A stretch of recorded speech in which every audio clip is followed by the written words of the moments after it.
All right, what's up, motherfuckers? Welcome to G.W.R. Gonzo's Wrestling Room.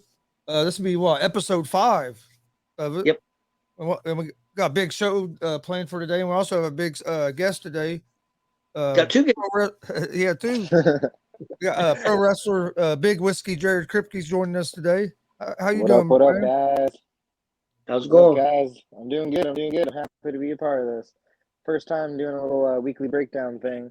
Got my guest star Apollo here. He's a attention hog. He saw I had the camera on, so he came on over. He's a good cat. But yeah, we watched a lot of wrestling this week. Did you? Cool. Oh yeah. Well, what show you want to start with, Dad?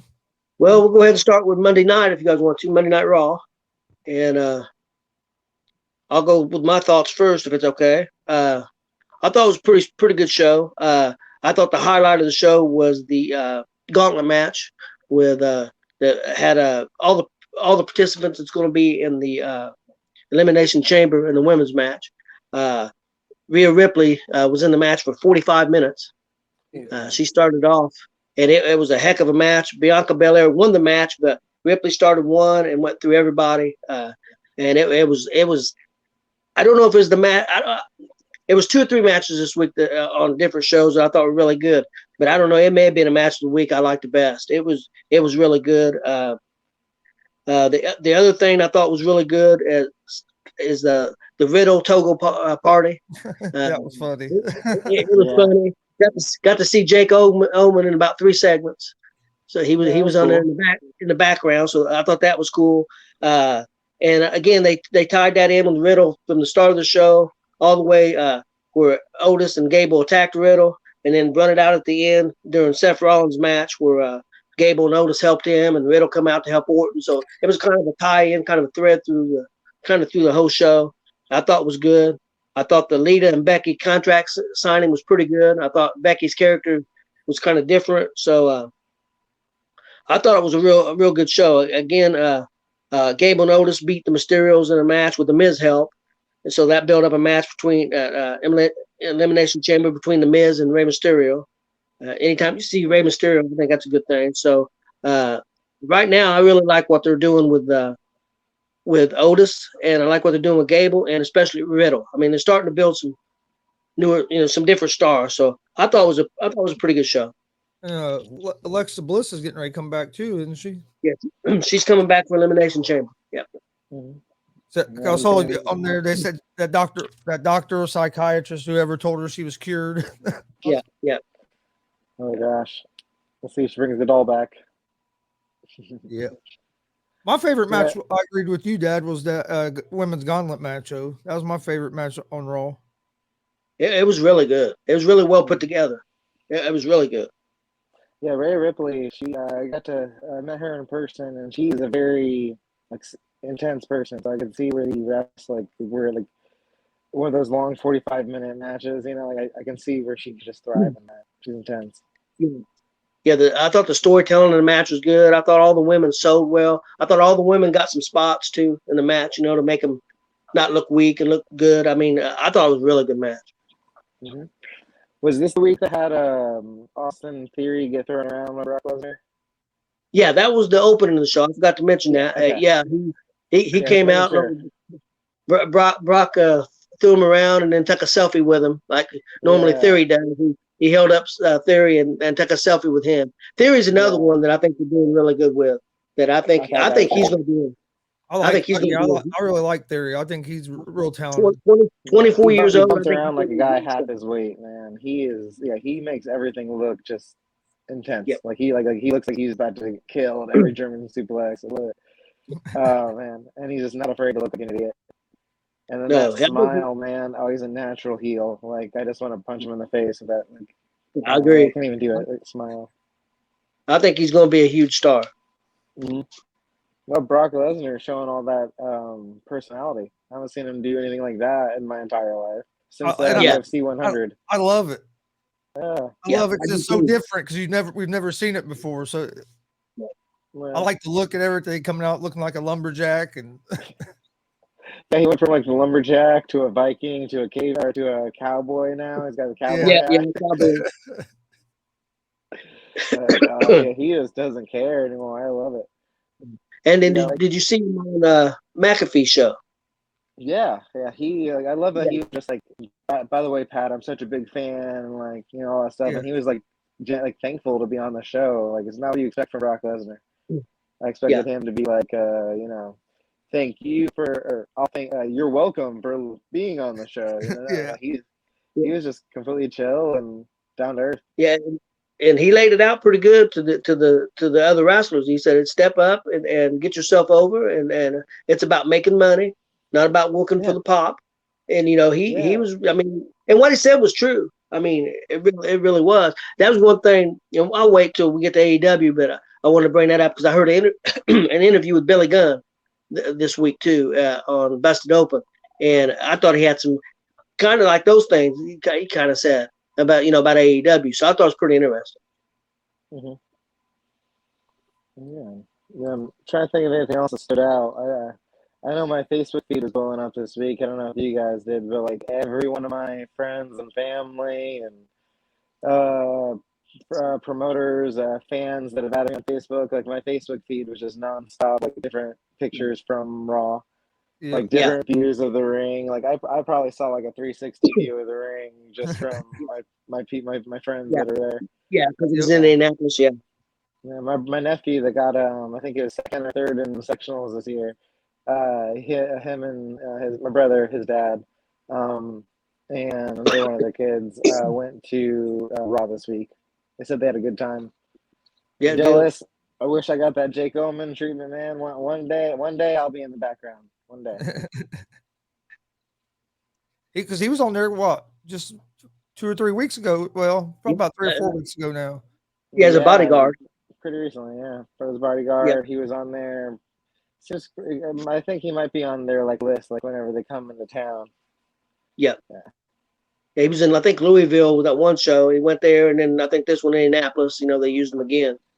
So it was pretty good. Such a good talent, like world travel talent. I just can't wait till they use him because he is. I wish they did. Yeah, he's good. He's gonna, and then plus, like if they when they do sign him, and they bring him into they have a show in Indianapolis. Like I said, my Facebook feed is gonna blow up even more.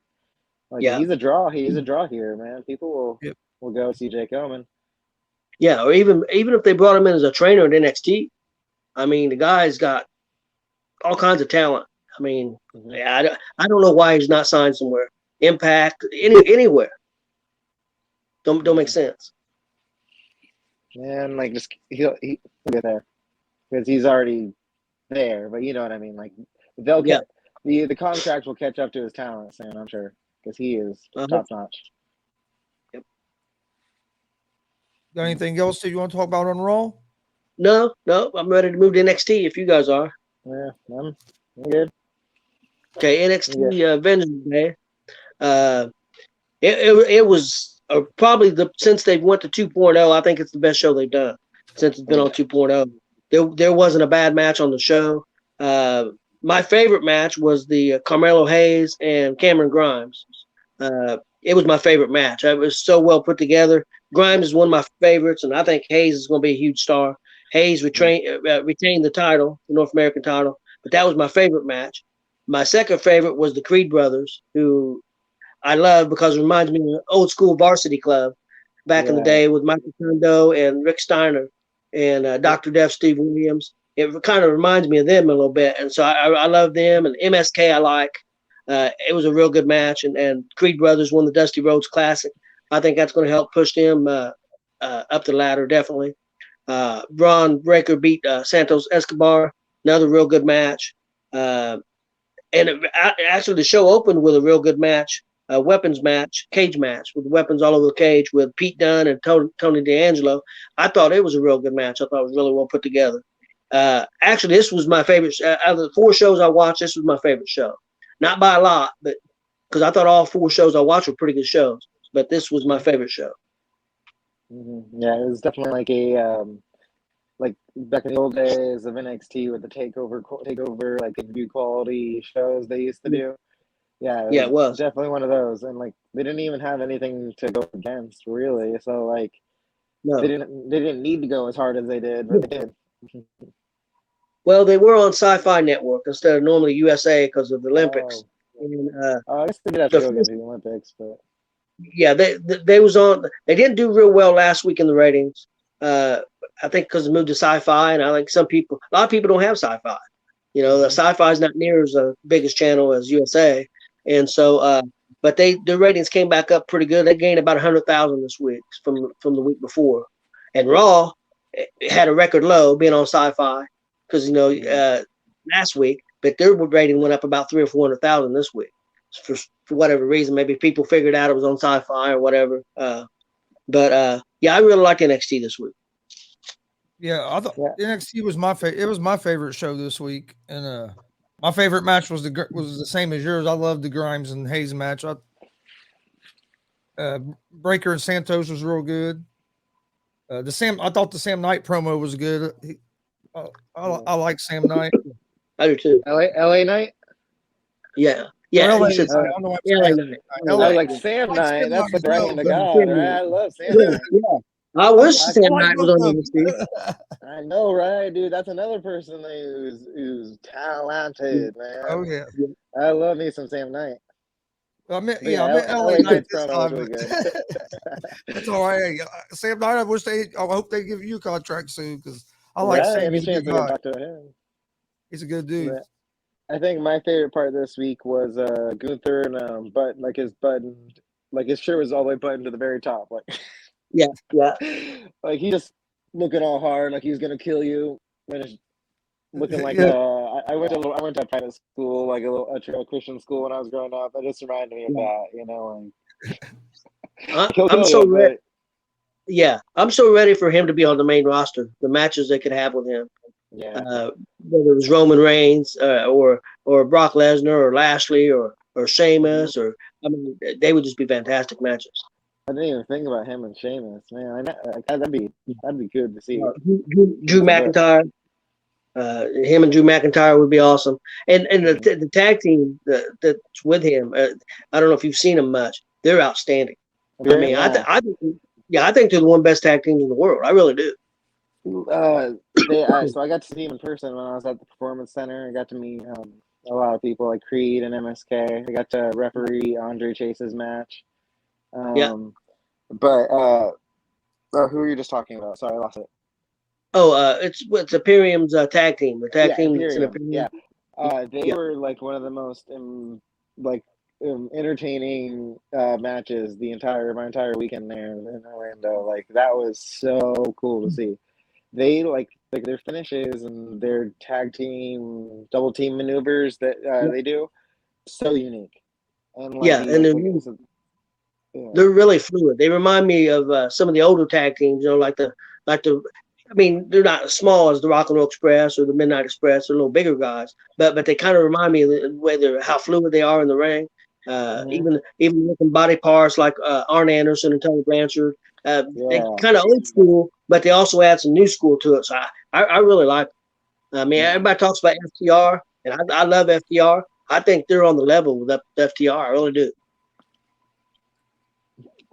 I just haven't seen Imperium get like unchained yet. I guess I don't know if that's the right word for it, but like I haven't seen him get like 15 to 20 minutes on a pay-per-view to just go out there, you know. So I don't know, man, because FTR they're impressive. They are good. So that would be a good matchup, honestly. Oh yeah, another one would be the Usos if they ever get up to the main roster, like you talked about with Walter or Gunther. Bring them up against Roman Reigns, have a match with the Usos, like then they'd get to shine. The Usos bring out the best in everybody. You could do a good 2 or 3, 4 month feud with them factions.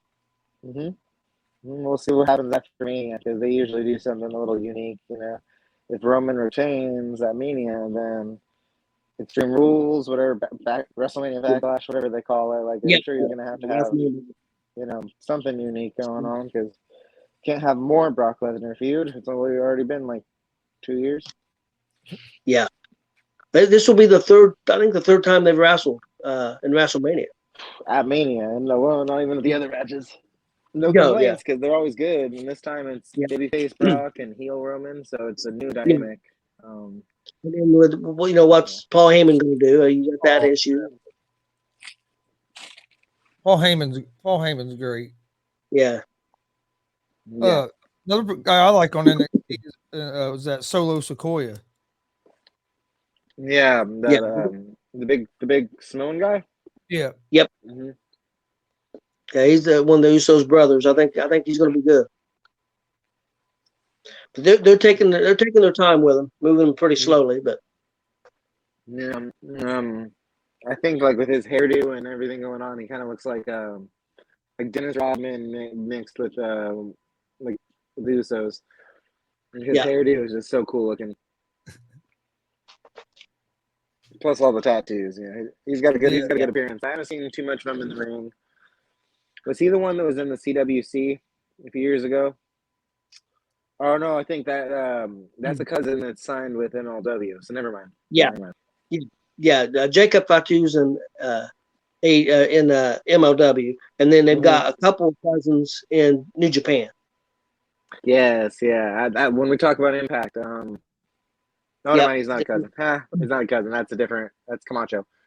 But Impact. I was just gonna say the God has been killing it on there, but we'll get to there.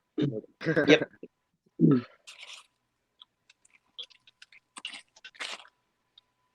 Chris, you got anything else on? Okay, we'll move on to AEW.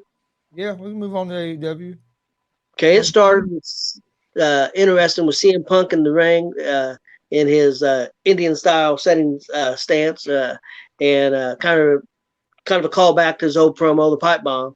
And he did a real good promo. That's one thing that I think AEW's got on the other promotions is their promos. I think the wrestlers that they're letting cut promos. I think they're not letting the young guys cut enough promos. I think that's a bad thing. But the guys they are cutting promos, whether it's CM Punk or Danielson or MJF or I mean them guys are Jericho. Well, they knock them out of the park. Well, look, I'm on social media and stuff like Reddit and all that. You know, like you guys are too, I'm sure. When AEW, whenever they have a promo, it usually makes it to the top of the wrestling like page. You know, when WWE cuts a promo, or not all the time, but I mean, like a lot of times it's like the same stuff. That's a weakness for WWE because they're so scripted on the promos. It really hurts WWE, and you can tell a big difference that. Again, I mean, I think if agents WWE would give the wrestlers okay, here's the points you need to hit, go. I think they would do, and maybe not everybody, but they definitely got some that could do it. I think that's what AEW does, and their promos that they're just so far ahead of everybody else on the promos. But I do worry about some of the young guys. You know, they don't let like Sammy Guevara or some of the other young guys. I think they need more promo time to get better. So I think that's something they need to work on that. But I mean, trying to mix the thing, like me and Chris was talking earlier today. I think that the brand split that WWE does, I think right now since the roster is lower, I think they need to do away with a brand split. I think that a brand split for AEW would be a good thing, where you put your top tier on Dynamite and put your other tier on Rampage, where the younger guys will get more promo time. They're only doing like 500,000 a week on Rampage on Friday nights because it's a bad time slot, 10 o'clock at night. So make that your B show and push your young guys to the moon. I think would be a good thing for them. Yeah, they kind of already have like a soft split. Like a lot of the guys, like there's some guys that don't really ever show up on Dark or Rampage. Yeah. There's some guys that are almost always on Rampage. But yeah, like a straight up like split might help. But I don't know. I think with WWE, I like their brand split. I kind of don't want them to come together. Well, I do. I like it.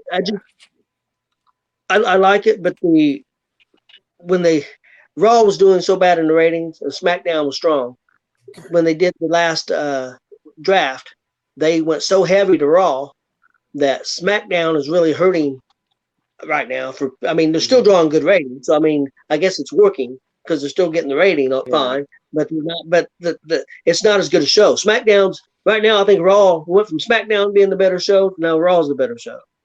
So, so I don't know what the answer is, but one match I wanted to talk about on AEW that I really enjoyed was Bryan Danielson against Lee Moriarty. I've seen it. Yeah, it was a great match. A lot of people don't know about Lee Moriarty. I'm sure you do. And Chris has seen him before on a pay-per-view that we watched on Ring of Honor a few months ago. I think he's real talented. Again, I think it's great that they had the match with him and Danielson, but is the follow-up. I mean, I think that it helps build up Moriarty if you see him. But my worry is usually a guy like Moriarty will wrestle Danielson on TV, and you won't see him on TV on Dynamite for 6 weeks. So it kills all your.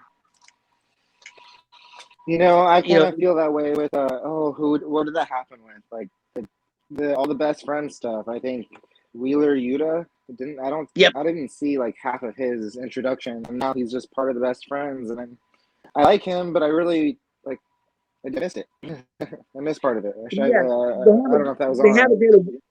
They haven't did a real good job to build him up. That Daniel Garcia is another one who's real good in the ring. But yeah, I hear so much about him, but I don't. But you don't see him frequently enough, and you don't know a story, so you don't. It's kind of hard to connect with. It's hard to get connected with them because you don't see him enough.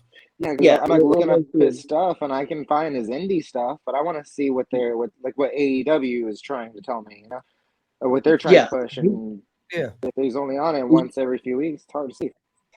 Yeah, he's really good. They got some really great wrestlers. I think they just got to find a way to push them a little better, do a little better booking. But I mean, it was a good show. I mean, I liked the show a lot. Wardlow crushed Max Caster, which don't hurt Caster too much because he's a tag team guy. And they're pushing Wardlow.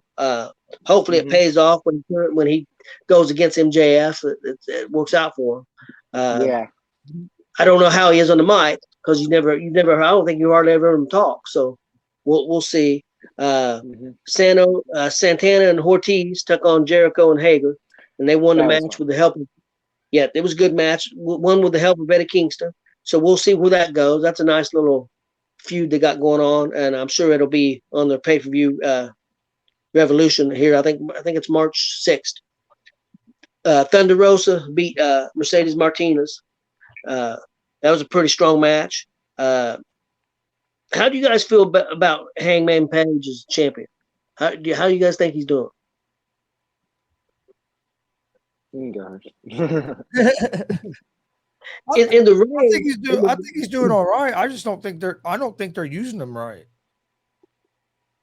The dude can go, man. He can in the ring. He's good. He's good in the ring. His promos need to get a little better, but he's good in the ring.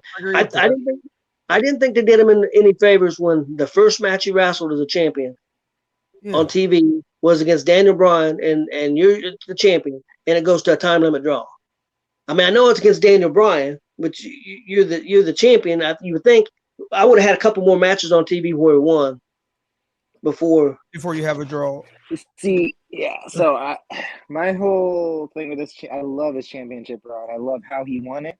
But it's kind of hard to book the babyface champion if we're gonna go backstage baseball here. Like, it's kind of hard to book the babyface champion. So it's like, what do you do once he won it? Like, he won the title. Like, that was an amazing story. It's kind of like when Daniel Bryan won at WrestleMania 30. If he didn't get injured, I don't know if we would look back on WrestleMania 30 as amazing as we do, because there was no time for his run to really get ruined. Adam Page, I feel like they're trying to figure out still what they're doing for him, because he's having his classic NWA babyface champ style matches where he's almost like the underdog. Yep. For most of his matches or feuds since he won the title, and that fits his character. But you need to, he's like you said, he needs to start having champion matches, like where he just easily beats a couple guys.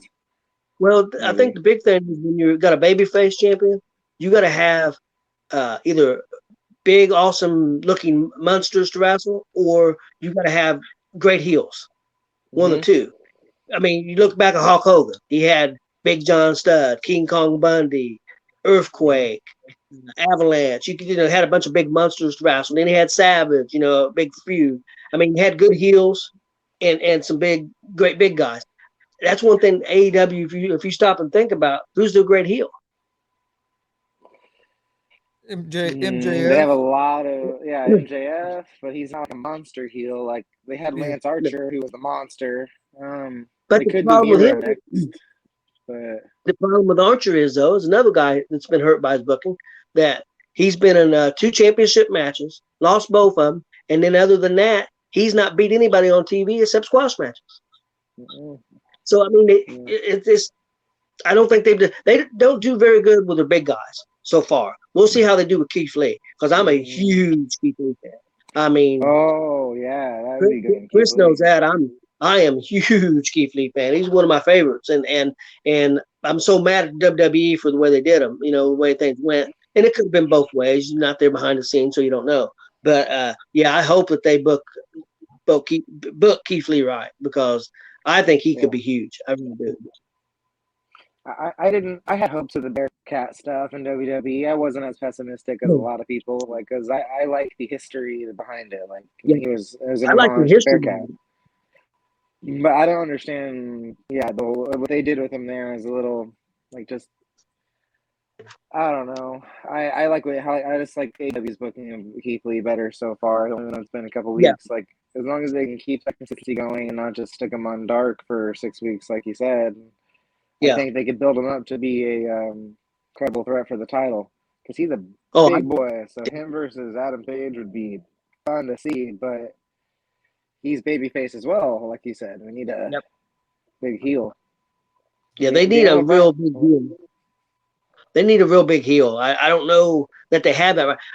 I think a good, if they could get Daniel Bryan and Moxley together as heels, which Bully Ray says is too big, that it's too early to turn Moxley. That he thinks that that'd be a big mistake to turn Moxley right now.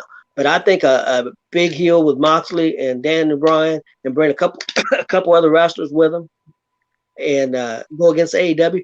Could you think Moxley, CM Punk, and Daniel Bryan as the heel faction going against the rest of AEW? I mean, I don't know about CM Punk in there, but what they got going with those two so far, like the other two, I think that's amazing. It's a great idea. Like with Moxley's kind of been the same since he started AEW, kind of like a anti-hero tweener kind of character. The crowd likes him, like you said, like Bully Ray says, but it's probably about time to do something unique with him. And right now, nobody's expecting it, because he just came back from rehab and he's a real life babyface. So it would be. You put him together, I think that'd be awesome too. I think it would work, because if you look at Roman Reigns, he was gone for a long time, and had the cancer stuff, came back, and the fans was kind of on his side, and then COVID happened, so the fans were on his side, and he comes back. When he finally came back again, he was a complete heel, and it worked. Mm-hmm. So I mean, I don't think some people think it's a risk, but I don't think it would be a risk.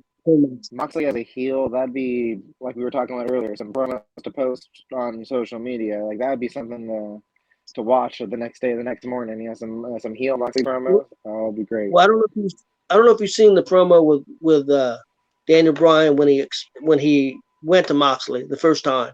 He said, "Me and you together, and we could take wrestlers like Daniel Garcia or Lee Moriarty, which he's just had a match with, and we could make these guys with us, could teach them the right way." And he said, and we could be a killer group. Dude, if they had like a shooters club versus the best friends, because the best friends are like, so, there's an alien, there's a demon, there's a literal fruit, orange. So I would love to see that be like the first feud, where they just destroy the best friends with jiu-jitsu holds and judo throws. Because last night Moriarty asked for a rematch against Daniel Bryan. So they're going to have another match. So he's trying to prove himself to Daniel Bryan. And then also last night, Moxley, they're setting up not necessarily a feud, but a match between Moxley and Daniel Bryan. He said, because before we could become partners, we got to bleed together first. We got to make each other bleed. So they're going to have a match, and then we'll see where it goes from there. What's Daniel Bryan got left to prove, man? Like, he had that 60-minute match and was bleeding out his head. Like, oh, it was amazing. He's gonna keep doing it. I thought that was a one-off. Holy cow! Yeah, I think Daniel Bryan's best in the world. That's my opinion. I mean, but I don't even think it's close as far as in the ring. Him and AJ Styles, because I haven't seen him slow down yet. But him and AJ are the best. Yeah, and they're both pretty good on both good on the mic too. Heel or face. Yep. You could change week to week both of them, and they could turn the crowd either way week to week. That's how good they are. Oh yeah. Yeah. I know that we're not gonna like this is filming before Rampage goes on, but I think there might be some familiar faces on there this week if Facebook is anything to go by. So yeah, if you keep an eye out on Rampage this week, you might see some OVW stars, some local stars. Well, it is going to be on early this week too. It's on a 7, so instead of 10. Okay. It's on 7 tonight because of the NBA. Okay, I know I'm watching it this week especially because, like I said, I got some friends from OVW. I'll be live at 7. Yeah. You guys got anything else? Trying to think what else happened. Chris Jericho, he went from looking close to retirement to now he's got a 6-pack and he's going hard in these tag team matches. Yeah, he's getting in shape. He got in shape. He was. I love Chris Jericho. He's great at it. No matter what he does. He can be on the mic, in the ring. I'm going to try to go watch his band play here. They're going to be in Fort Wayne, Indiana here in April 1st. April 1st. I'm going to try to go to it. Yep, Fozzy. Yep. Well, you guys ready to move on to Impact? Bring it on. Okay. They first opened up with a hype for the Moose and Morrissey championship match, which is this weekend. No surrender. That's Saturday night. I watched a match. It was a 3-way. Hold on a second. So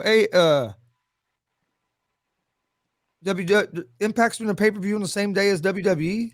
Well, it's nighttime. Okay, because WWE's early. Okay, so they're not going up against each other. What's Impact? What's Impact? Yeah, it's at noon. The Saudi show is. But another one that we talked about the Gauntlet match, and I thought it was the match of the week. There's another match right up there too that I really liked on Impact. Ace Austin, Blake Christian, and the Laredo Kid. I don't know if you guys seen that match, but if you didn't see it, you need to go back and watch it. It was really, really good. I watched some highlights from that online, and oh my word, Ace Austin, he is just so talented. Yes. I'm not just saying that because I wrestled him either. He is good. Ace Austin won the match, but it was an outstanding match. It was nonstop. It was a really good match. It had some good wrestling in it. It has a lot of big moves in it, but it was really well put together. It was really good. I think I set up the pay-per-view pretty well too. Isn't it like a 4-way for the pay-per-view?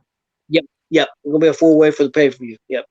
And that W. Morrissey, which of course used to be Big Cass in the WWE, I think looks great. I think they should. I don't know. Moose is really good too, so I don't know if it makes a difference which is champion because I think both of them do pretty good. But Morrissey's looking really good, and looks like he's got rid of his demons. Hopefully, for good. I hope so. But yeah, I thought he looks really good. Another good match on the show was Kenny King, and he beat Chris Sabin. It was a really good match. But Kenny King did win, and that's kind of also building up the feud that they've got the guys from Honor No More, guys that used to be in Ring of Honor, so cool. and they're taking on guys from Impact Wrestling. I think it's 4 or 5 guys on a team, so it was real good. And I forgot to write down the name. I watched a ladies match, and it was Lady Frost, which I had seen her before, but this other lady was on, and I forget her name, which is horrible. I didn't write it down. It was her debut, and she won the match. She's pretty good size. She was a lot bigger than Lady Frost, but I thought they put on a really, really good women's match. I mean, it was really good, but I can't think of the lady's name for now. Really good moonsault off for I forgot the name her name too, but Lady Cross did the moonsault, and it was cool. Yep. It looked like she was like staggering at first, and then all of a sudden, whoop, Yep. the prettiest backflip I've ever seen. I've seen Lady Frost 3 or 4 times, and that was the best I've seen her look. She looked really good. I mean, she lost the match, but she looked really good. Making her dad Glacier proud. Just kidding. I thought Impact was, again, all 4 shows that I watched this week were all real good shows. So I mean, it wasn't. I mean, a fan watching, they're not going. There was nothing wrong with either show. All the shows were good. To me personally, I thought NXT was just a slightly bit better than the other shows. But all shows were. It's been that way for honestly, for me, for about the last 3 weeks. All the shows have been, pretty good. So. Yeah, I haven't got to watch Impact yet. I've just seen some of the highlights. Keep an eye out for that backstage promo they did with the Bullet Club, like the Impact version of Bullet Club. It was pretty entertaining. I'd never seen a Jay White promo before, and so he talks a lot with his hands, like the whole promo. He was talking like he was doing this thing, but besides that, it was really good. And I'm horrible at promos, so please don't call me out, Jay White. I just was saying. But yeah, like that. Like I really like a God there, and I'm kind of I've really fallen for Chris Bay as part of the Bullet Club. Chris Bay is really, really good. I really like him. Impact's doing the best job they can. I mean, they don't have the money that the other promotions do, but they're doing a good job of bringing in talent from other places and making the shows interesting. I just wish it's just hard for them because they're on such a small network. Yeah, like if people understood what was going on at this next pay-per-view, they would it should be a bigger deal. Like it's God versus the Good Brothers. Like it's Bullet Club versus Bullet Club. Like that's a matchup that would highlight or headline a lot of shows, especially indie shows. It would be huge on New Japan if it was on New Japan. But it's on Impact and nobody's talking about it, and it's just killing me because that's God versus the Good Brothers, guys. Like that's years in the making. Yeah. Well, people don't understand. I've looked at some of the channels and what they draw normally, and like TBS, their average draw is about 800,000 a day for people watch Impact. USA is like 600,000. A station like Access is only like 60, 70,000 people watching the show. They're drawing over that. They're drawing 110, 120, 130, sometimes 160. So they're drawing really well for Access, for the channel, because the channel is so small. Yeah. But it's just like Sci-Fi, everybody was killing Raw because Raw did 1.3 million on Sci-Fi, where USA draws double. Sci-Fi is only about 250 to 300,000 average show. That's what a show averages on there. So if Raw's doing 1.3 on there, doing it a lot less people watching it than the normal thing. So I mean, that makes a difference on what channel you're on. It just makes a huge difference. Yeah, that's true. Like I think Impact since they left Spike TV, they have had that issue. Like when they were on Destination or whatever it's called, they were putting on shows that were USA Network quality shows, but they were. I think that's the channel that people need to try to get on is the old Impact, which is Paramount now. I think it's got a bigger, a lot bigger than Access or a lot bigger than Sci-Fi. And the other issue is you can't go on Sci-Fi because it's part of USA, and Raw WWE is not going to allow it. You can't go on TBS TNT. They also own True, so you can't get on True because Dynamite's not going to allow another wrestling company to be on there. So you're limited where you can go. And Fox and NBC they do stuff with WWE. Yep. Yeah. Fox, you can't go on Fox or Fox Sports 1 or any of those. ABC, I don't know. Well, ABC's tied in with ESPN. ESPN would be, ESPN. Well, that's a good thing. You bring up CW. I mean, their average shows only do 1 million or so.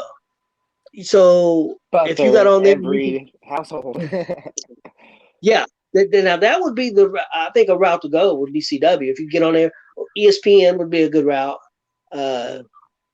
Maybe even like a HBO Max or one of those streaming channels. Like did you guys know that originally NWA, because I heard this in an interview with the owner, that originally they were going to be on WWE Network. Really? When they first got together, it was all set up and it fell through. That they were going to put that. Well, it makes sense because they've got all the catalog for NWA, and then you bring the NWA on there. I mean, it makes kind of sense. Matt Cardona couldn't get away from him. I'm sure they didn't say why it fell through, did they? No, the owner didn't say, but he said it was all pretty well set up, and then it fell through at the last minute. Oh. Well, sorry, before you go on too far there, I was gonna say that like OVW, they're secretly, oh my goodness, OVW is the third most watched wrestling program in America. Really? Well, I'll have to send you the article. I'm sure it's some statistics, but yeah, they're the third most watched in America. And a lot of that is because of the networks that they're a part of, like the Fight TV, of course. But they're on like CW, and when it comes to Tennessee, Kentucky, and like the southern states, they're on a couple of religious channels. Like they're smart. They got a part of the channels that have a lot of households, and because of that, like they're slowly sneaking up there to be a big contender. I'll tell you who's smart, and they do a show almost every week on Fight Network, Fight TV, and it's a little pay-per-view. I don't know how much they charge, but it's a Game Changer wrestling. Yeah, that I've been following them since they very first started, and started getting big at least. I'm interested to see where that the story behind them here in the next few years, like if they're gonna, because I don't think they could survive on TV. Well, he said the owner. I've read an interview with the owner. He says he don't want to ever be on TV. Yeah, he said he thinks it'll kill the spirit. He said it'll kill the product. Yeah, he said we're so different, and we're about live shows and being on pay-per-view. And he said that's where being on Fight TV. He said we're doing pretty well, and if we got too big, it would ruin it. We don't want to be polished. We don't want to be. Yeah. He said that would go against everything. Honestly, but they're really gaining in popularity. They really are. I think they're learning from ECW when they went on Spike, or was it Spike or TNN, whatever it was, and and ECW just lost a lot of their luster. Yeah, that's GCW learned from that. Yeah, and plus they keep doing something unique every show, like having G.W.R back, or what was it? The ECW TV title was on the line. A couple. It's insane. Well, they did the show at the where ECW did their big shows at, and they went there and sold out and had a big crowd. And that's the first time they did a big pay-per-view. Usually just on Fight TV, but they did a big pay-per-view, and they've never been against time constraints, because when you're on regular pay-per-view, you got so much time. Well, their last match came up, and time was almost up, so they had to hurry the match. It was the Briscoes. I can't remember who they wrestled, but a lot of people were upset that they had to end the show. But they because they had a big thing they wanted to do at the end. They still got to do it, but they had to end the match. They run the big hardcore guy that's really good that wrestled Moxley. Chris, remember who I'm talking about? Gage? With the Gage. He came out. He was in that match. He came out and was kind of on the mic and leading everybody. And they brought all the wrestlers in the ring. I was afraid. I thought the ring was gonna fall down because they had. I mean, it was so full. I don't think everybody could get in, and the fans were going crazy. It was really cool. It was a really cool scene. But to get that on, they had to cut the match. The match was probably supposed to be a 20-minute match. It was about a 5-minute match. Well, was it All Out or whatever? AEW's first show before they were a show. They did the same thing. Like their Young Bucks match. Like I can't remember what it was. It was like their big main event, but it went like 8 minutes or something like that when it was supposed to go like a half hour. Yeah, it's part of growing pains. Yeah, but you know who did that? All the production for that show, for that All Out, don't you? The very first one. Wasn't that NWA? No, all the production was Ring of Honor. Ring of Honor did all the production for them for free. Wow. And got nothing out of it. Billy Ray said they was the biggest fools he ever seen in his life. He said, actually, Billy Ray, the battle royal that they did there, that concept they did the battle royal, Billy Ray booked that for them. The casino battle royal? The very first one, at the first All-In, the very first one, which I've never seen. The very first one, before they became a company. The first show they did at Madison Square Garden and sold 10, 11, 12,000 tickets. Billy Ray booked that.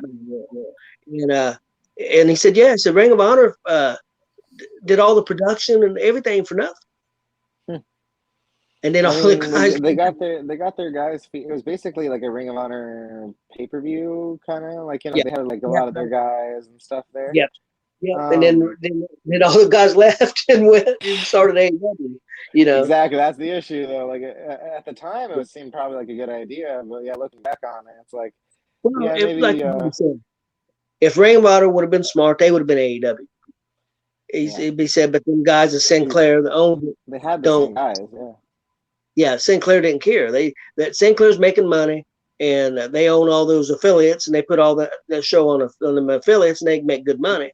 But they never cared about going big like on TNT or anything. And no, they're not. It could have been them. People have been saying that for years that like we just need somebody with a lot of money to like another Ted Turner.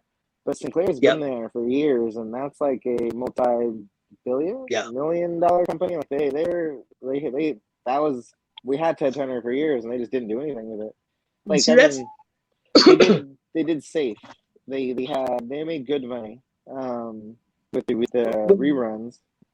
Well, when Turner sold to Time Warner for a long time wanted nothing to do with wrestling. So and Turner lost his power, so that's why it was gone for so long. Because Bischoff was going to buy WCW for not that much money, and it was his. But then the TV didn't go with it. Yeah, and he said it was didn't include the TV deal. No TV deal. So and they didn't want. So he said it was worthless. So he didn't buy it. He said because it was worthless.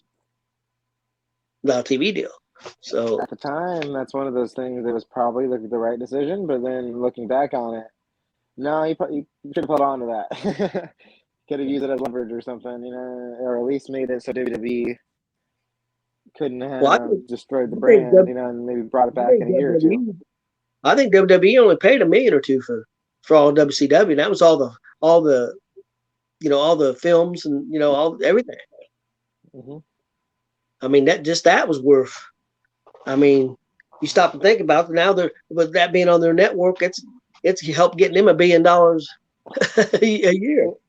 It's funny, just like thinking back on it, like how much they paid versus like how much now it would cost for all that stuff. Like, they got it for no money. It's insane. Well, like, WCW. Go ahead. I was gonna say, like, if I had like a truck of WCW memorabilia, like action figures and stuff, it'd probably sell for more than $1 million, let alone the whole company. Yeah. Oh, yeah. If WCW would have been smart, they would have been the company they would be WWE right now. I mean, look how many of the guys went from WCW to WWE and became big stars. Yeah, they did that. They did the thing that WWE is doing right now, where they're kind of struggling building stars. Yep. But I think WWE, that's a whole nother topic. But I think they're doing it like almost on purpose. Like they want the brand to be the star, not the wrestler. Yeah. Billy Ray said this 2 or 3 years ago, on Busted Open. He said WWE don't want another Rock or a Stone Cold or Cena because they'll leave. They'll become big stars and go to Hollywood. He said the brand is the main thing for them. So they keep people down. If somebody starts getting over on their own, like Rusev Day was starting to get over on his own. They didn't plan on that. They stopped it. Said it's getting too big. They stopped it. They killed it. Yeah. Which makes no sense to me.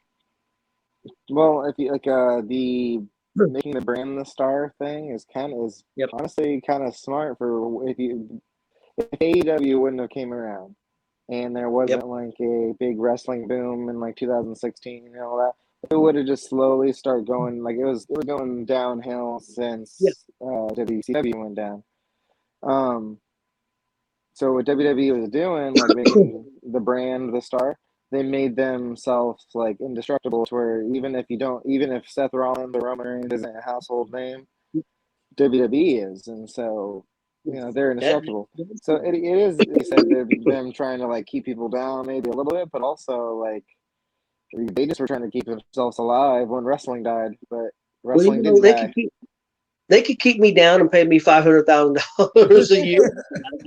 I'd be all kind of that kind of down. Walmart keeps me down all the time. I work at Walmart. They keep me down all the time, and I ain't get paid no $500,000.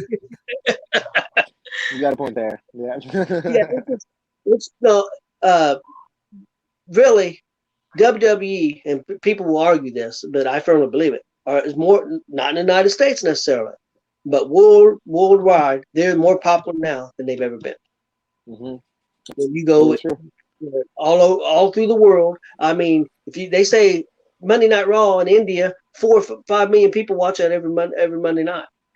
Same way in all these other countries. I mean, they're so huge global.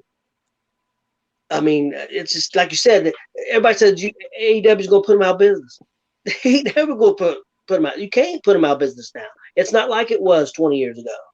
No, they are indestructible. They're the Walmart of wrestling. Yeah, definitely. Okay, guys. Got anything else on Impact? Nope. Okay, well, I'd say the biggest. Well, there's 2 big stories this week. The biggest one I would have to say had to be Cody Rhodes leaving AEW. I still don't know if it's true or work. I see 50 articles and 25 of them say one way and 25 of them say the other. So if it's a work, they got a lot of people involved in the work. I know that. I mean, because supposedly WWE has commented on it and they want him. So I don't know. Yeah, I don't think about that. Because it could be just like, hey, I'm gonna go see. I'm gonna try and make some money here, or make a buzz, and it could be Cody helping out AEW because he has contracts with TNT, I believe, for his reality shows. He's got the reality show, so what happens with those? So I don't know. I don't know. Yeah, so it could be, like some big publicity stunt thing, and Tony could be in on it even and everything. But with all the stuff that's been coming out, I don't know. But if WWE wasn't in talks with him, they would just come out and say, I mean, why would WWE help? They've not come out and said, no, we're not interested in Cody Rhodes. So he may be going somewhere, but he's not coming here. Well, I mean, if you were WWE, wouldn't it be kind of a power thing to be like, yeah, we bought our competition? Not about it, but like basically our competition works for us now. Yeah, there's a rumor that Vince has said that Vince is so excited to get one of the pillars of AEW. I mean, the one of the guys that started AEW, created AEW, to leave there and come to him, he feels like would be huge. And I could see that. I could see Vince thinking that. And it being Vince like is a businessman. He's all about the money. If he thinks it's going to make him some money, he's going to do it. There's so many angles and sides to look at this thing. Well, okay, is it possible that Cody's unhappy here? I'd say it's possible because he helped start the company. He was one of the vice presidents, and the rumor's been going on for a year that Khan took all their power away. He's doing all the booking, all the matchmaking, everything.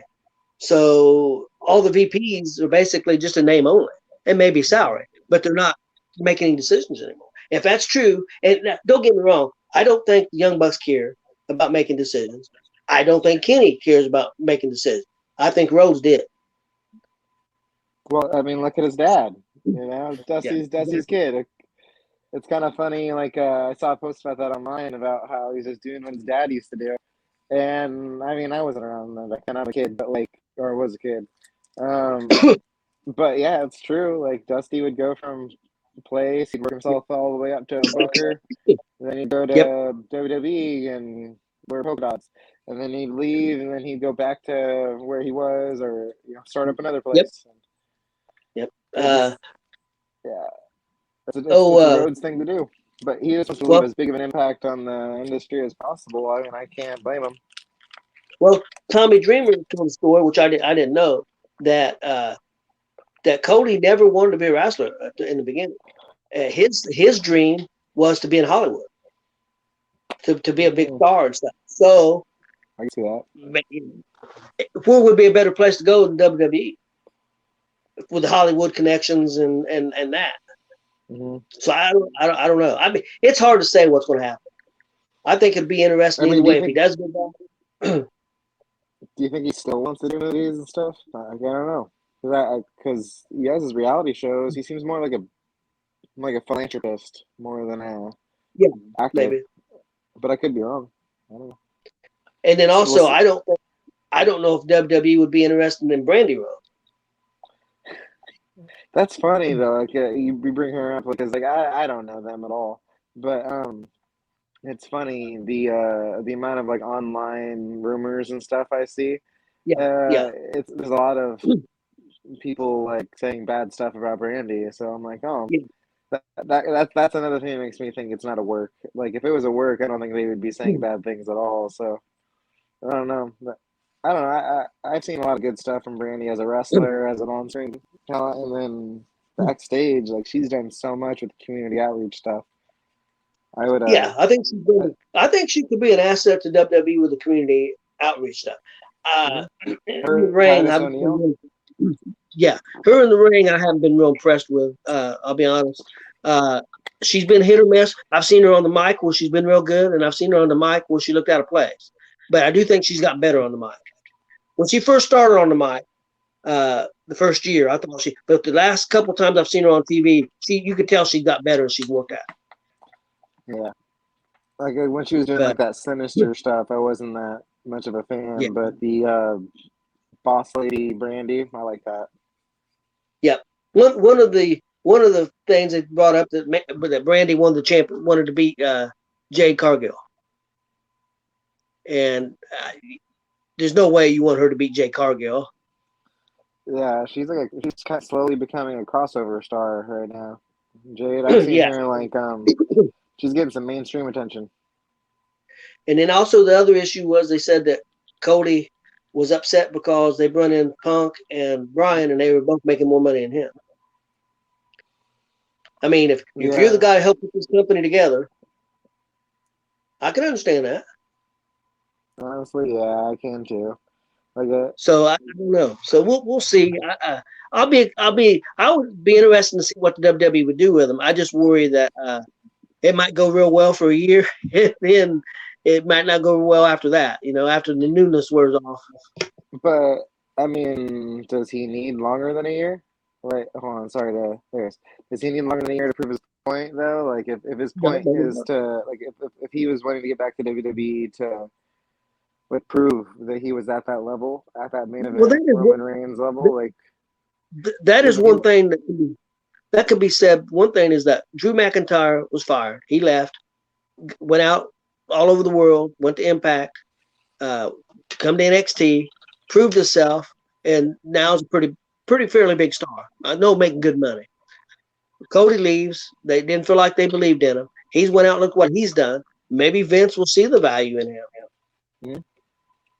Hey, look what he did. I mean, and if he could he could replace John Cena as the new Make-A-Wish guy for the next 5-10 years because he loves doing that community outreach stuff. Like I could see, and he loves being the superhero to the kids. Yep. Like make him the new John Cena Make-A-Wish guy for the next 5-6 years because people like him. John Cena, I seen an interview with him. He said if he was to turn heel, he said that story could go on for 10 years. That's what he just said the other day. Yeah, and it's true. If he turned heel, that could go crazy for a long time. Mm-hmm. Okay, Chris, what do you think? What do you think Cody's going to do? I think he's going to end up in WWE. I think he's going to go to WWE, and I think I think they're going to push him good because you can make some good matches with him and some of them guys in WWE. Plus, I mean, you got WrestleMania come up. They're going to sell. They're trying to sell 100,000 tickets for both shows. Right now, they're probably at about 60,000. each night. So they got about 40,000 tickets to sell for both, but still a couple months out. But adding Cody Rhodes would be, I think, ain't gonna hurt. No, would definitely help. The other big story this week is that, how many of these people that have hated on WWE all these for the last couple of years and are all AEW people and they were Cody Rhodes fans? How many of them are going to have to eat their words and watch WWE so they can see Cody? a lot of them fans have already turned on Cody, man. They're all mad if he leaves. A lot of them don't want to believe it. Most of them saying it's a work, and it could be. But there had to be so many people. I mean, Sports Illustrated issued a story. Sports Illustrated just did a story and saying that he's had talks with WWE and that he could be in Florida this weekend cutting promos at the studios in NXT. And there's people people's brought up that maybe he'll come to NXT and help run NXT. Then it brings his Triple H arcs full circle. Yeah, a lot of people. I think Speedy would go crazy. Wouldn't this be a huge match if Triple H could do it at WrestleMania? Cody Rhodes against Triple H, or Brandy and Cody against Triple H and Stephanie.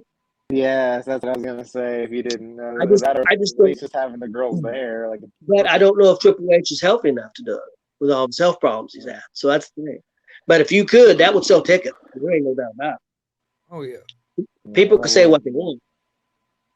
And it would be huge. Bring in Triple H, have Triple H and Cody feud, and have Cody beat Triple H, because Triple H is pretty well done. That would make Cody a big star. I mean, Cody had a lot of his issues with Triple H. And then after he left AEW, a year ago, he was saying that he learned so much from Triple H and now understood things that he didn't understand before. I think helped run the company, he learned, the position that Triple H was in. So I think he's got a lot of respect for Triple H. And then if Triple H put him over and he gets paid good money, that could be enough. Yeah. Okay, the other big story. After it's all said and done, what? Go ahead. After it's all said and done, I still bet he ends up in AEW again. He might. Oh, I think overall, I think even if he goes to WWE for a year or two, I think he'll end up back in AEW at one point. Yeah, I don't disagree with that. I'm just wondering, is he going somewhere else, or is he going to just re-sign back with AEW? I think he's going to go somewhere else for a little while. There's been rumors of him. That NWA championship, he's been won. There's rumors of him trying to buy into Ring of Honor and trying to run Ring of Honor. So, I don't know. It's hard to say. Okay, the other big story was Steve Austin coming back for WrestleMania and possibly wrestling Kevin Owens. What do you guys think about that? Has it ever came out that it's 100% true yet? That's what I want to know. I've seen stuff on Facebook that's saying that it is booked, but I have not seen WWE officially post anything saying it's booked. Now they did say that. True. I think it's awesome, but I've always been a big Stone Cold Steve Austin fan. So yeah, they did say back in August that Austin had a ring put in at his ranch in Texas. He had a wrestling ring put in, and they say he's been working out.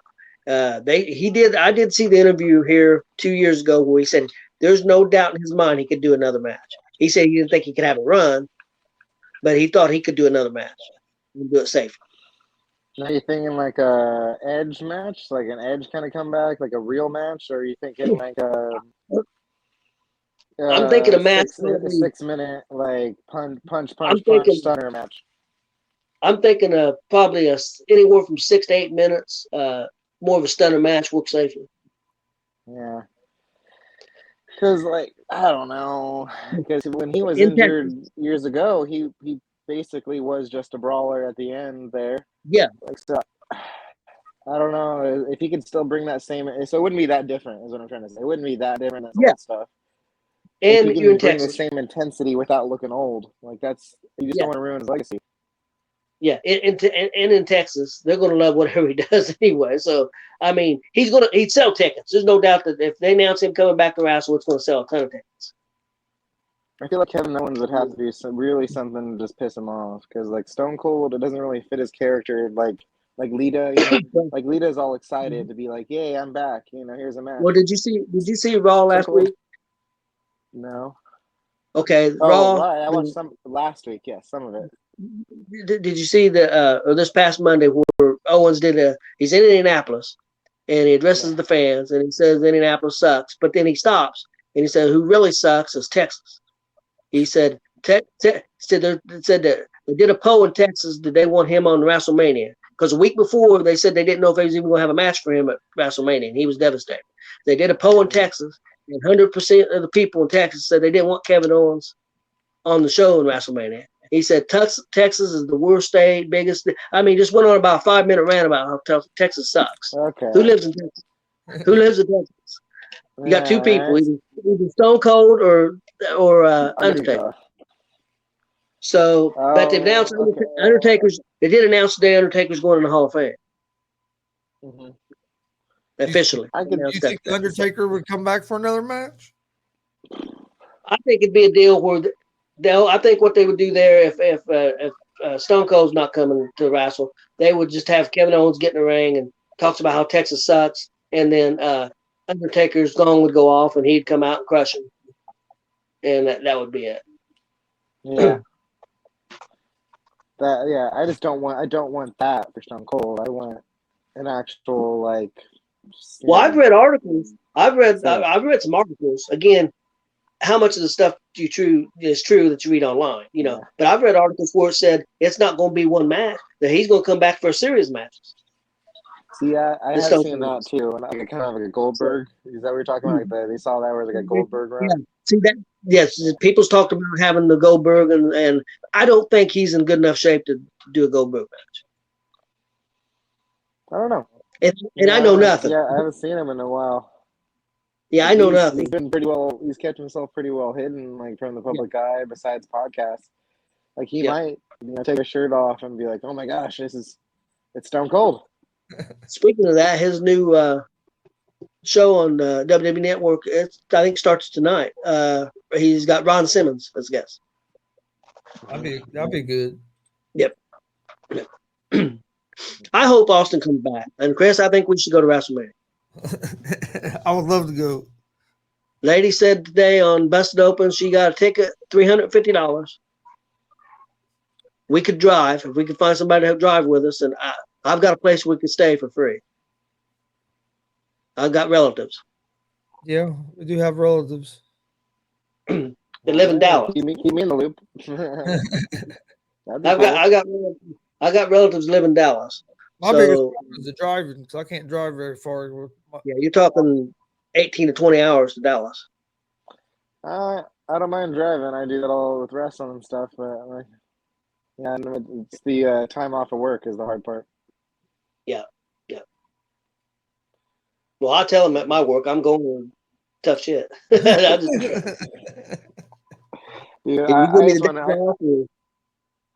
give me the days off and let me go. I'm going either way. And so, what do you think, Chris? You think he's coming back? I don't know. I've been going back and forth on it. I think he is. I hope he does. Just like I said, I've been a big Steve Austin fan forever, so it'd be cool to see. Yeah, I hope he does. I hope he does. And then the rumors going around that they've got one more big surprise. They're bringing back another, and I don't know who it'd be. Said another person on the level of Steve Austin is going to come back for WrestleMania. So who else is on the level? The Rock. The Rock or Undertaker. That would be it. And I did see a tweet that Rock put out, and somebody talked about the millions where he did the thing on. Oh yeah, the millions. The millions. He said, "Well, I said just so everybody knows that WWE will be seeing me soon." Yeah, he said that was just an Easter egg for something that's coming up, and we're like, "What's that?" So, but if he comes to WrestleMania and wrestles, you would think he would go against Roman Reigns, unless they just bring him up at the end of say that him and Lesnar, say Roman Reigns and Lesnar wrestle, and Roman Reigns win, and then they bring The Rock out to basically challenge him next year. That's a possibility. So I don't know. Where's WrestleMania at next year? LA. California. I was gonna Hollywood. say. I was gonna say That's The Rock. Yep. Yep. So He's definitely gonna be a part of next year's WrestleMania. There's no way around that. Well, the other guy. Calling What about Hulk Hogan? Calling it now. John Cena is going to do the Peacemaker dance next year when they go Hollywood. He's going to be coming down doing the Peacemaker dance. That's for sure. Okay, guys. What's next? I've got about the new wrestling company. It's going to be called CYN. That's Control Your Narrative. It's going to be with Braun Strowman and EC3. What do you guys think? I have two theories on that one. Well, three theories. You said that I interrupted you, but I got excited before you finished. I think you're gonna say that they have like a TV deal imminent, but they haven't announced anything about it. Ever since I saw that, all I could think of was Jeff Jarrett because of the GFW thing, Impact. Like this totally fits him.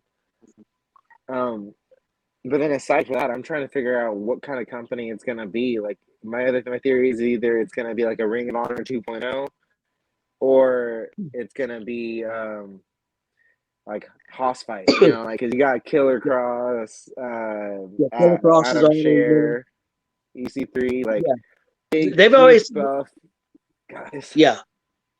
They've announced some other guys that's going to be on the show. They're doing the first TV taping, they said, in Dallas, April 1st. Friday the opposite. Friday before, then that reeks of Jarrett. Like I think he did that with the GFW stuff. They filmed like around WrestleMania time, I think. Yep. But I think, man, imagine if their whole roster is like them, like big buff, like beefed out, man. Like it'd be the opposite of the AEW roster. the more companies, I think, the better. And one thing just came to mind, because Matt Cardona did an interview. We'll change the subject real quick. Matt Cardona did an interview, and he said, he's been putting down WWE quite a bit lately, which his career did kind of flounder there. He made good money, but he had good moments, but he had a lot of time sitting on the bench too. So I understand that. But I wonder now he's building himself a big name. He is, getting all over places. NWA, he's been all over and doing champion now, right? Yep, doing well for himself. But what would he do if WWE called him up? I'm just in my mind. He said, "We'll pay you some amount of money. We'll pay a good amount of money, and we're going to feature you." They're not going to give you creative control, so you can forget that. I mean, WWE's not going to give anybody creative control, or it'd be a very limited. As long as Vince is there. So, which I agree with. I think that's a huge mistake to give people. That was one of the things that killed WCW was creative control. But right, that would be interesting. That would be interesting. I mean, could you turn down that big paycheck to? Yeah, I don't know. Because the WWE's travel schedule is not what it used to be. I mean, I'm not saying you still don't travel quite a bit, but it's not what it used to be. It's not 300 days. Now it's probably more 250, 225 or something. It's not what it used to be. Especially since with all the COVID stuff. Yep. I don't see him turning that down. No, like it'd be I just wondered about him coming. I think if he makes to come back, it would solidify him for a Hall of Fame position because he's already pretty close to there. Like if he's not already there, that's a good point about the Hall of Fame. Like, he's like the reason they're on Twitter. He's the reason like they have like their website's the way it is. Like he's the reason wrestling YouTube exists. Like basically. Yep. So you're right. But they can't have Zack Ryder in the Hall of Fame, like lifetime jobber. So if they bring him back, they'd give him a little bit more legitimacy, and then then when he retires, they could pop him in the Hall of Fame without anybody. But he. I mean, I know there was times he had laws, but I mean, he got a big win at WrestleMania, won that ladder match, and won the Intercontinental Championship. I mean, he got a WrestleMania moment. There's a lot of wrestlers who never got a WrestleMania moment. So I mean, I get a little upset when guys have sour grapes when they've made that much good money. And the other deal, they complain about the contract. Well, who signed the contract?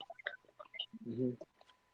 That's the thing. I mean, when you sign the contract, how can you complain? Because you should know what you're signing. Sometimes I don't think the guys know what they're signing because they're just worried about the money. So, you're offering me this much money? Okay. Yeah, sure. If I'm honest with you, guys. that's how I'd be. Like, I'm in this wrestling industry to win championships, and I'm in it to prove myself as one of the best in the world. Yep. But if I got a contract and I didn't get to wrestle for a couple of years because I'm on catering duty, I wouldn't get to wrestle on TV for years. I mean, like, if I was just on catering duty every month, I mean, I wouldn't be happy or satisfied or fulfilled, but I mean, I'd still be achieving one of my goals, which is working in the wrestling industry and making a paycheck. See, that's what Billy Ray said.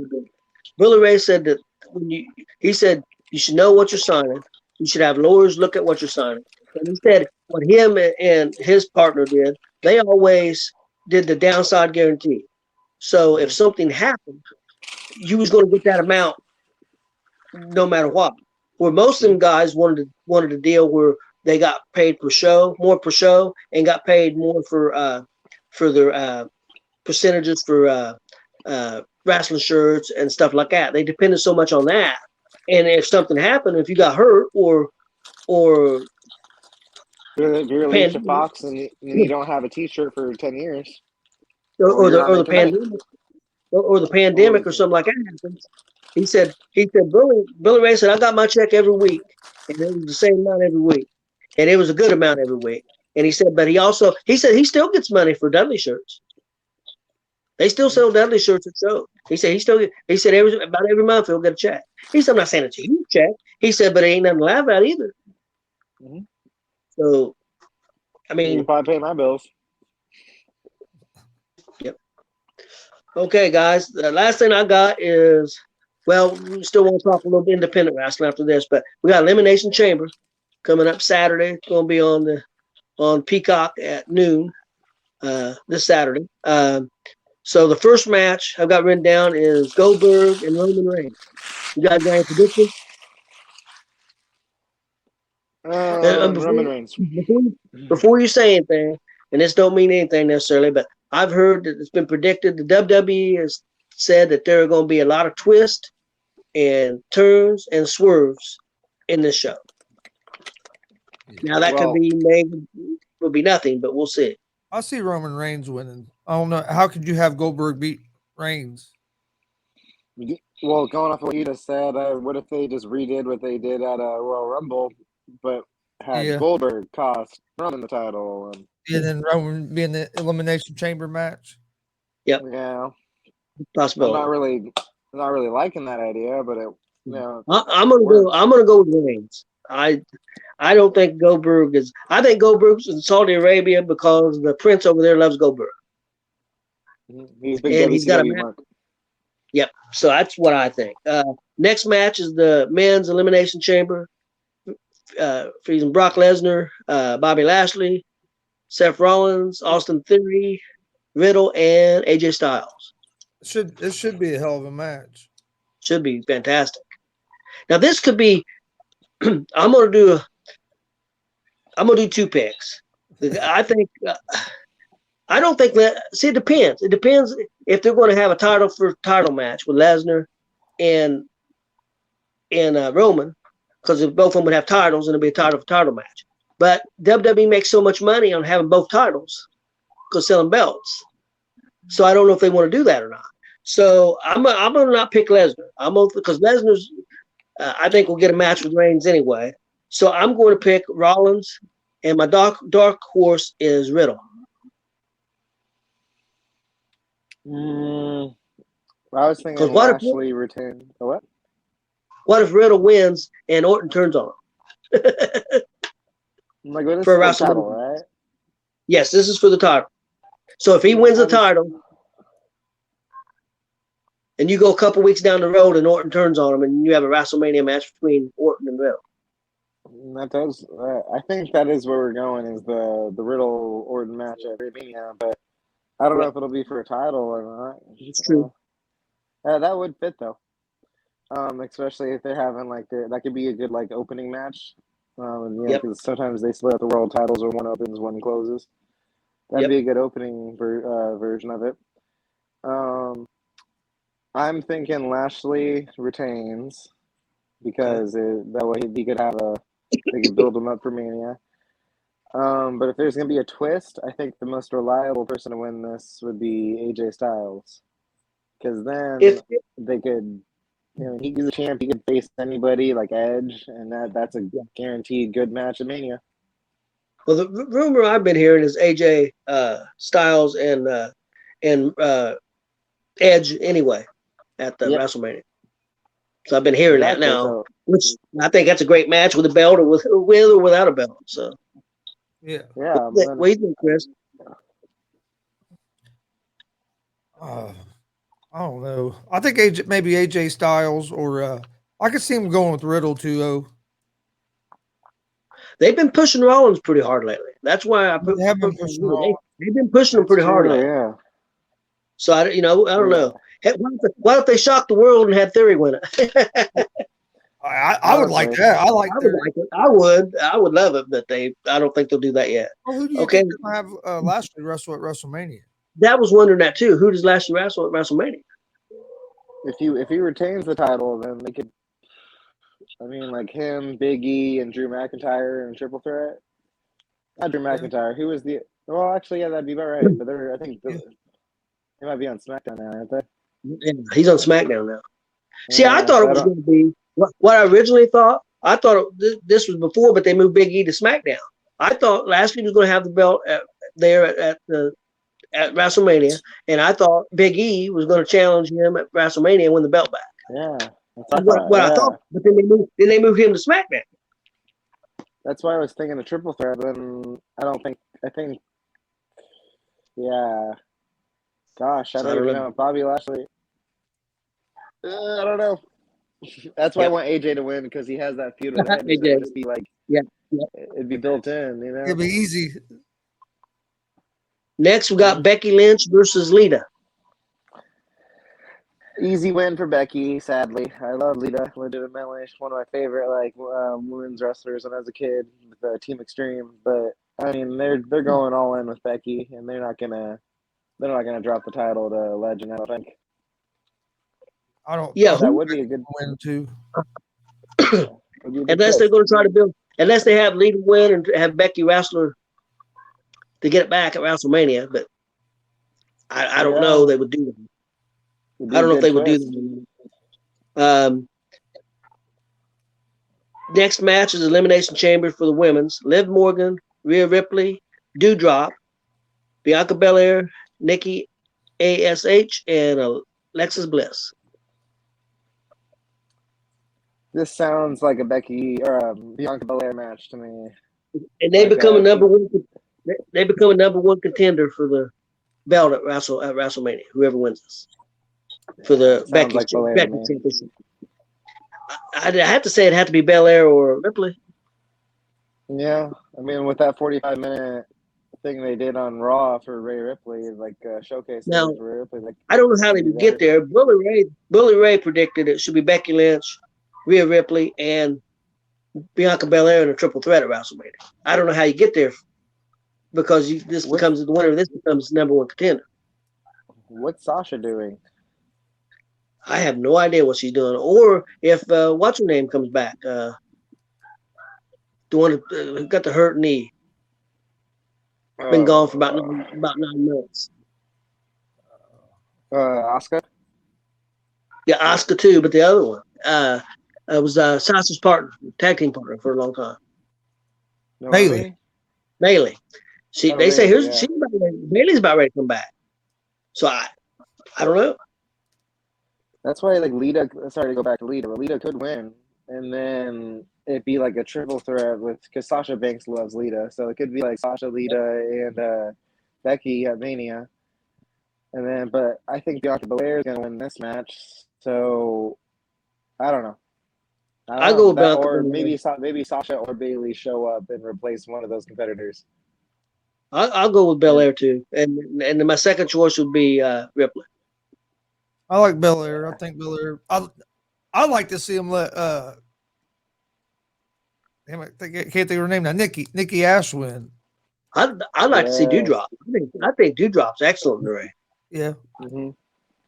But I've always liked that Nikki Cross. I think the match they should have for Nikki Cross at WrestleMania is against the one she attacked at the Royal Rumble. Holly. Yeah, having a superhero. Has a superhero there. That could be on the pre-show. I still can't believe that spear she hit on her out. She drilled her. She drilled her twice. Hard. Okay, next is Ronda Rousey and Naomi against Charlotte Flair and Sonya Deville. Is this all as far as I haven't seen any women's matches? This is a tag team match. Probably I think it's Ronda's first match back, right? Like it's her first match back. I'm gonna go with Charlotte Flair and Sonya Deville to help build up the.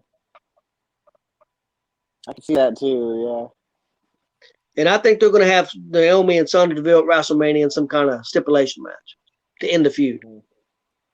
Mm-hmm. And then of course Ronda and Charlotte. But I'm going to go with Charlotte Flair and Sonya Deville. I'd like to see Charlotte Flair and them win it, but I think Rousey's going to win. Think so. Mm-hmm. Okay, next is Drew McIntyre and Madcap Moss. I want. Okay, so what I think is Drew McIntyre, but I want Madcap Moss to win. I really like. He's one of those guys I got to meet in person when I went to the Performance Center, and he is unreal in person. Like he is just a workhorse, man. Like I want to see him win. I want to talk about that in just a second. Chris, who do you think? Drew McIntyre. I'm gonna go with McIntyre. But speaking of Madcap Moss, in an interview, Paul Heyman predicted the next big star in WWE is going to be Madcap Moss. He said people when they really let him loose and let him go, the character and his wrestling ability is phenomenal. He said that he's going to be this. Paul Heyman said he is going to be the next big star in WWE. Mm-hmm. He was working hard there in the Performance Center, man. Like he was injured at the time, and so they had to train with him and helping him do specific things, and he was just a machine, like knocking out those workouts despite having his injury. So like, I could see him being a big future player. I just don't know how they get from like, what he's doing now to champion, but Well, you'd have to have him turn face for a while. You'd have to see him turn face and go after the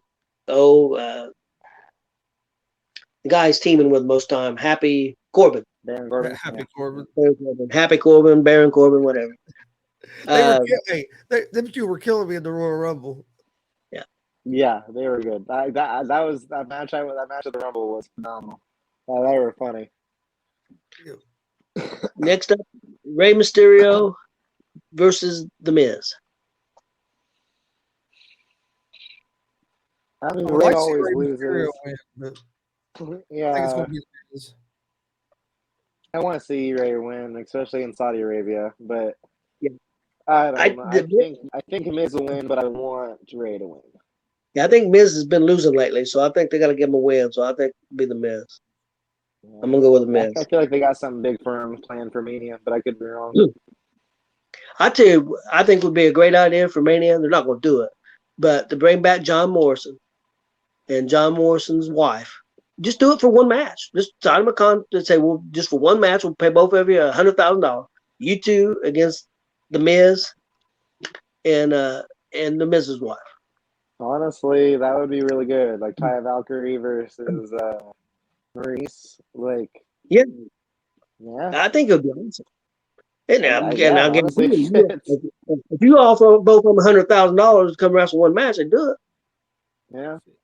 Yeah, I would think. Shit, I'll say, where's the contract? Then I'll sign that sign it right now. Yeah, Okay, the you got 2 days to fill, so why not? the last match is Jimmy and Jay Uso against the Viking Raiders. Usos all day. It's got to be Usos. I think. Keep the I Usos like the Viking Raiders. Viking Raiders one hell of a team, but they ain't did much with them. I wish they'd do more with them. Yeah. But I'm gonna go with the Agreed. Usos. So need to talk a little independent, and we went to a marathon of a show last Saturday. Well, we got there. Well, the action started at 6 and ended what, Chris? 11:30, 12? Yeah, around 11:30, 11:40, somewhere around there. It was Yeah, getting Hey, ready for that Super Bowl. Hey, it was a marathon, but it was an awesome show. I will give a big shout out to Walter Buckley for putting that together because every match on there could have been a main event match on another card. Oh yeah, it was Yeah, really good. Thunder of Under. It was a really good show. Yeah. It was really cold in the building. I about froze to death. Actually, I'm a little sick because of it right now. Got cold, Ooh. so that sucks. But no, it was a really good show. I think a lot of the other people, some of the people that are promoters, have talked to him and said, look, if you it would have been a perfect show if you did 3.5 hours. And he said you still could do 9, 10 matches. You didn't need 14. But he's a new promoter. He's the second show. And like he knew going into it was going to be a long show. Like he planned on like your future shows to be the normal length. But this was like this was to be like the Super Bowl weekend. Like let's nonstop action all weekend. I think the building being cold hurt, and then about half the fans left. About 3.5 hours in. About right after a little bit after we really went to intermission, but it was the second musical act. Yeah, it started the matches back up, and then that's when some of the people started to leave, unfortunately. Yeah. But I'll tell you what, saw one of the best matches that I've ever seen live, and I don't care if it's at. I'm even just seen live. Period. And that was Jake Oman and Blake Money. Right? They beat the whole shit out of each other. Over 27 minutes, 27 minutes long, and I think both of them hit about 40 kicks in the chest on each other. Over 40 kicks. Knocked each other out cold for a couple minutes there. Yeah, it was a really good match, but like I said, it was a great show, and I hope he continues to do shows and have great success. I like Walter. He can do it in a warmer building next time, but well, it didn't help. Yeah, he's looking to have set up by the door a little bit more. It didn't help. We were set up by the door. Up was right by the door, so every time somebody went in or out, the wind it was 20 degrees out and the wind blowing, and it was rough. And the other guy, combination. The other guy that was doing commentary with us, my cousin Steve, redheaded guy, you've met him. He was getting so mad at people about not shutting the door, and I think people couldn't leave the door open. Can people just learn how to shut the fucking door? I was rolling. Yeah, because everybody come in and just leave the door open. He said, well, all these people boarded the fucking bar, and he was going crazy about it. People going out to smoke, and people going in and out, and he was pretty upset. But it was a really great show, and again, everybody, there's probably, I don't know, there's 7 or 8 shows in Indiana on Saturday. I know this is Saturday independent shows. There's a ton of shows this weekend. Yeah, there's a lot of shows this weekend. One in Shelbyville. Have you guys heard of Phil Stamper? Phil Stamper, president of Independent Wrestling. Not to be confused with Jeremy Hadley, the president of wrestling. Yeah, it sounds real familiar. Phil Stamper. Yeah, you guys should follow him. He has a list on Facebook. Phil Stamper, # president of wrestling or indie wrestling. It has every wrestling event going on anywhere, like everywhere from us. I mean, whoever sends him the info. So he tries to get everywhere, but it has the majority of independent shows going on in America, as well as some other ones like in Australia and stuff. But so if you guys are ever just like looking for a show like this weekend. I was looking for. I have some openings that we talked about. I have an opening this weekend. Yeah. I looked in that show. I looked in that Phil Stamper list, and I saw Supreme Wrestling. I saw DCCW. I saw Yeah. Powerhouse, FWF, all going on the same day. And New Era has tomorrow. New Era, the former tag team champ there. Man, I miss those guys. We would be at that show if DCCW wouldn't had a show tonight because we went to the last New Era show. Yeah, that's how you stay up to date. But yeah, New Era is good, man. Like I need to get back there. Such good guys. And I'm not trying to be funny or say anything, but the place that you've asked before, MPG, you see they moved to Noblesville? They're doing the shows in Noblesville. Who? MPG? Yeah, they're doing shows in Noblesville now. Starting this show started March 12th. They do the thing. Yeah, there's a thing in the business called killing town. You know, once you've been in the town, once you've killed the town. Yeah, if you kill the town, you got to move on to the next one. So I'll just leave it at that there. Yes, they're doing this March 12th show. They're going to Noblesville at the fairground. Okay. March 12th. Good luck. They announced that yesterday.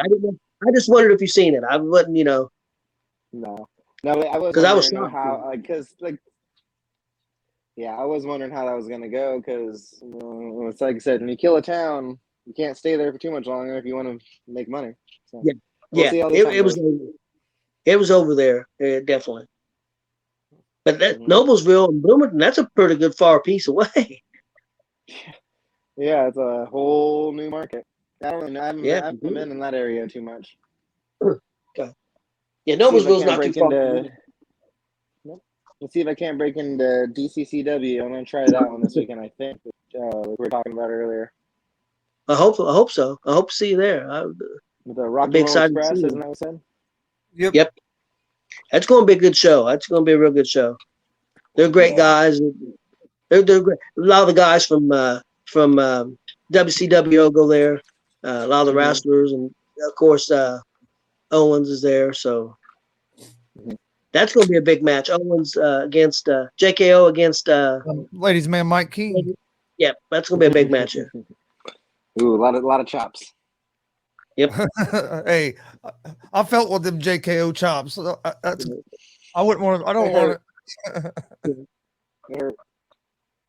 Well, you got any new shows? You got. I mean, I know you don't know about this weekend, but I know you got some other shows coming up. It's still air till Sunday, so anything after you want to plug them after Sunday. Next week, next Saturday, up in Lake Station, Indiana.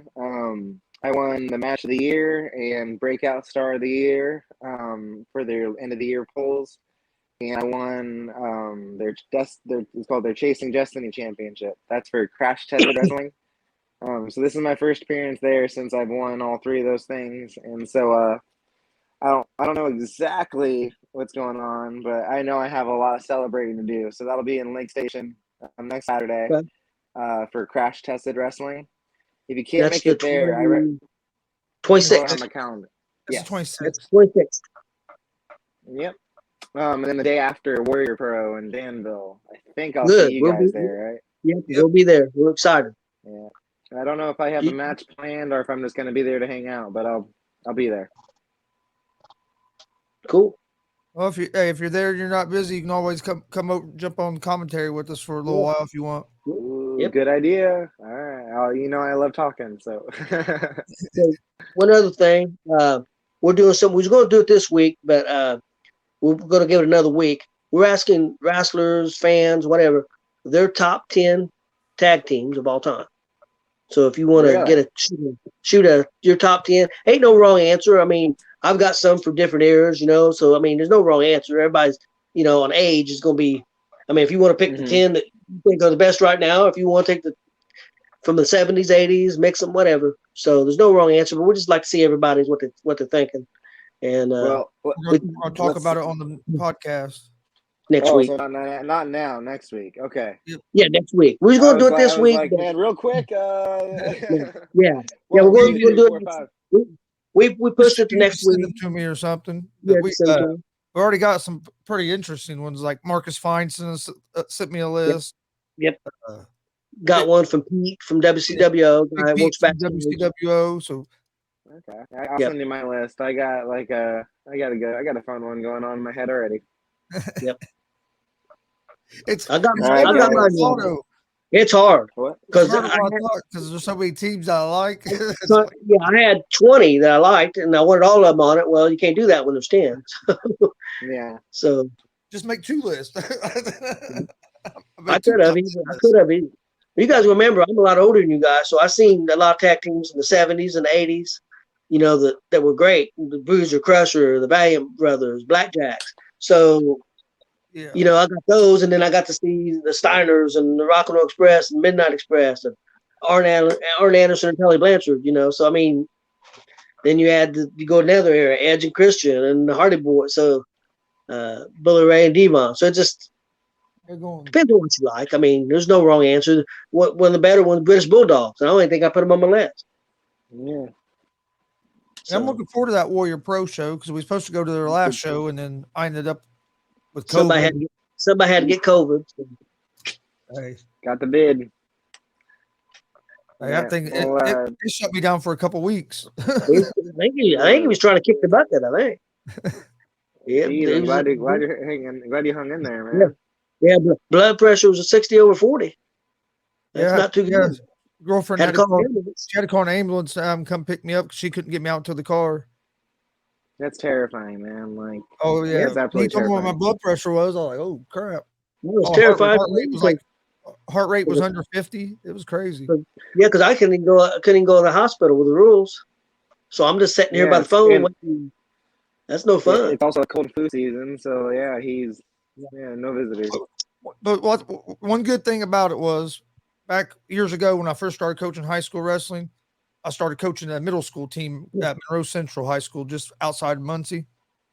Well, my doctor was one of the kids I coached in when he was in middle school. And no way.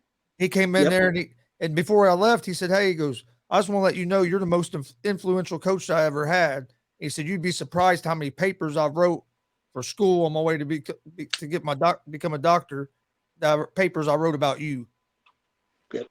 So that was the good thing. I got to meet him and talk. But other than that, it sucked. What about the paramedic? Oh yeah, the paramedic. I coached him baseball when he was like 8 years old. Yep. It was weird. It was weird. Yeah, it was. Wild.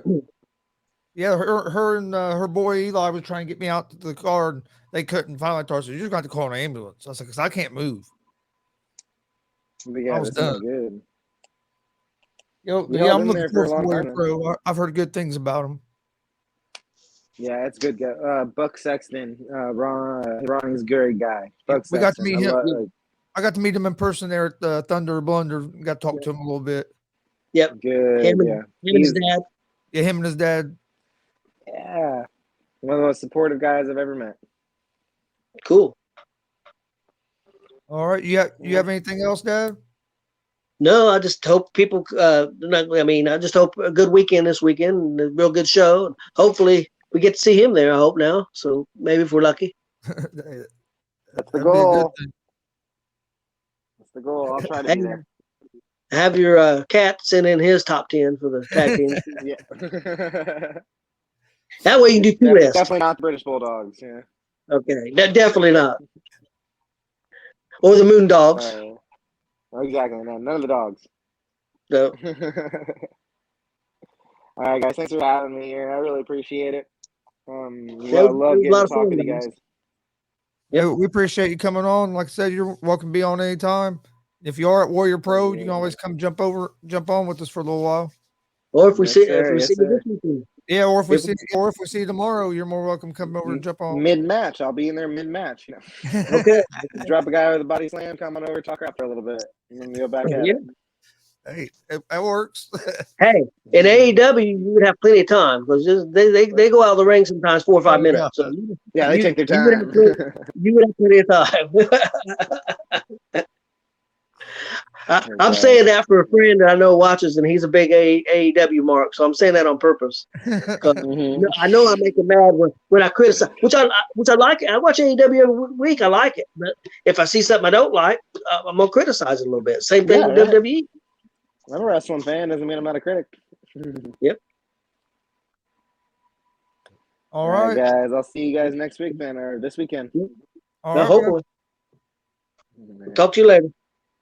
Bye. Peace. All right, that was a pretty cool episode. It was fun. I think so. I thought it was a good show.